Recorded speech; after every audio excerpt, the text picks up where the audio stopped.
Swastiastu, umat sedharma yang terkasih. Mari kita lanjutkan pembacaan kitab Sara Samsaya untuk sloka keempat dan seterusnya. Ini kitab yang sangat penting untuk mempelajari bagaimana menjalani hidup ini dengan etika yang benar. Ini sloka yang keempat. Menjadi manusia adalah kelahiran yang paling utama. Karena hanya dengan menjadi manusia sajalah kebajikan atau kebenaran dapat dilakukan. Dan hanya dari kebajikan atau kebenaran itulah kesengsaraan dapat dibenahi. Sloka keempat ini masih terkait erat dengan sloka yang ketiga dan kedua pada seri sebelumnya, dengan penekanan bahwa kelahiran sebagai manusia itu paling utama. Dalam sastra Hindu umum dikenal ada 3 jenis golongan kelahiran. Yang pertama, lahir sebagai manusia yang punya sabda, bayu, dan ide. Sabda adalah suara, dalam hal ini berbicara, berdialog. Bayu adalah kekuatan untuk hidup, napas, yang menyebabkan kita bisa bergerak. Ide adalah pikiran. Itu yang dimiliki oleh kelahiran sebagai manusia. Lalu jenis golongan yang kedua, yaitu kelahiran sebagai binatang yang dianggap hanya punya sabda dan bayu. Artinya, hewan hanya bisa bersuara atau berbicara meski kita tidak paham apa artinya.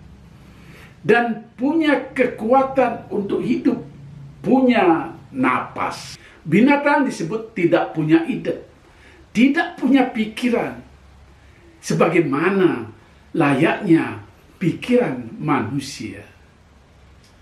Yang dimaksud adalah contoh seperti ini.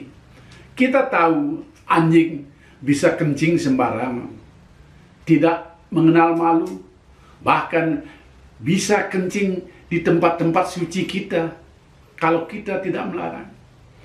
Sapi atau kuda bisa berak sembarangan dan seterusnya. Sedangkan golongan kelahiran yang ketiga adalah tumbuh-tumbuhan yang hanya punya bayu, punya kekuatan untuk hidup, tidak punya sabda, tidak punya ide. Tumbuh-tumbuhan tidak bisa berbicara dan minta tolong teman-temannya kalau dia tertimpa bencana misalnya. Juga tidak bisa berpikir. Nah, hidup sebagai manusia itu sangat utama. Punya kekuatan untuk hidup. Bisa bersuara, bisa berbicara, bisa berdialog antar sesama manusia, bisa berpikir yang mana baik dan yang mana buruk. Maka gunakan pikiran itu untuk kebaikan saja. Ini sloka yang kelima. Manusia jahat dianggap sebagai sampah, sekaligus penyakit dunia. Sesungguhnya tidak ada kesenangan apapun dalam kejahatan itu. Si jahat selalu merasa kosong dalam setiap perbuatannya. Kebahagiaan yang mereka peroleh adalah semu. Nah, di sloka ini dijelaskan lebih lanjut bagaimana kalau kita hidup sebagai manusia yang utama, tetapi melakukan kejahatan. Ini ibarat sampah. jadi lebih buruk dari binatang dan tumbuh-tumbuhan. Binatang masih ada manfaatnya. Kita sembelih untuk makan. Tentu disembelih dengan cara-cara yang benar, dengan cara-cara berdoa. Tumbuh-tumbuhan bisa kita persembahkan kepada Tuhan dan kemudian kita santap sebagai lungsuran, sebagai prasada. Tetapi sampah tidak ada gunanya. Orang yang melakukan kejahatan sama dengan sampah menurut sloka ini. Jadi orang yang bekerja dalam kejahatan tidak pernah memperoleh kebahagiaan yang sejati. Koruptor yang mencuri uang rakyat adalah salah satu bentuk kejahatan. Dia nampaknya bisa berpoya-poya, tetapi sesungguhnya itu kebahagiaan yang palsu. Dia pasti punya perasaan cemas. Kapan akan ditangkap? Pencuri pasti tidak pernah merasakan bahagia dengan harta hasil curiannya. Bagaimanapun mereka menyembunyikan hal itu, mereka tidak bisa berbohong kepada hatinya. Sloka selanjutnya, sloka ke-6 akan saya bacakan. Pergunakanlah kesempatan terbaik ini. Kesempatan lahir sebagai manusia. Kesempatan yang sungguh sulit didapat. Kesempatan untuk bisa memasuki alam surga. Lakukanlah hanya perbuatan-perbuatan yang dapat mengantar roh ke surga. Dan jauhilah perbuatan-perbuatan yang akan mengantar roh ke neraka. Sloka ini sudah gamblang dan sangat jelas. Penekanannya hanya pada mulai disebutnya alam surga. Kalau kesempatan lahir sebagai manusia, makhluk yang utama, kita pergunakan dengan baik, maka kita akan diantar ke alam surga.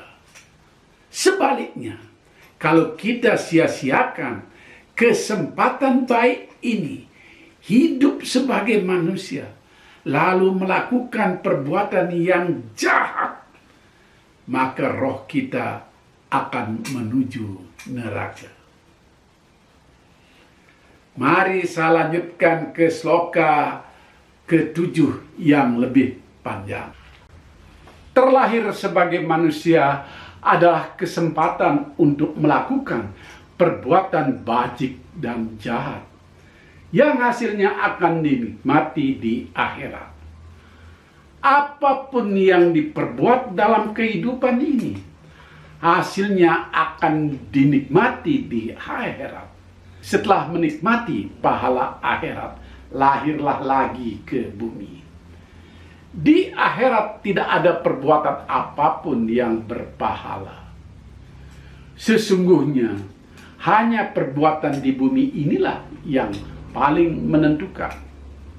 Di sloka ini kembali diulang, lahir sebagai manusia adalah kesempatan yang baik untuk berbuat bijak, atau sebaliknya berbuat jahat. Nah, penekanannya adalah apa yang diperbuat dalam kehidupan di dunia ini. Apakah kita berbuat yang baik atau berbuat yang jahat? Hasilnya akan dinikmati di akhirat. Pahala itu diterima di akhirat. Dan di akhirat sendiri kita tidak bisa lagi melakukan koreksi. Misalnya tiba-tiba kita berpikir, nanti perbuatan jahat kita akan kita perbaiki di akhirat. No, tidak bisa. Tidak ada pengampunan lagi di alam akhirat. Semua hukuman itu berdasarkan perbuatan kita di dunia. Karena itu, usai kita melakukan hukuman di akhirat, Kita dilahirkan kembali ke dunia berdasarkan hukuman yang kita terima. Bisa menjadi manusia yang terhukum, diberi berbagai cobaan. Hidup menjadi orang fakir miskin, hidup dalam keadaan cacat tubuh. Atau bisa sebagai manusia yang lebih mulia, yang harus dipertahankan terus dibandingkan kelahiran sebelumnya. Kalau kita terus-menerus berbuat baik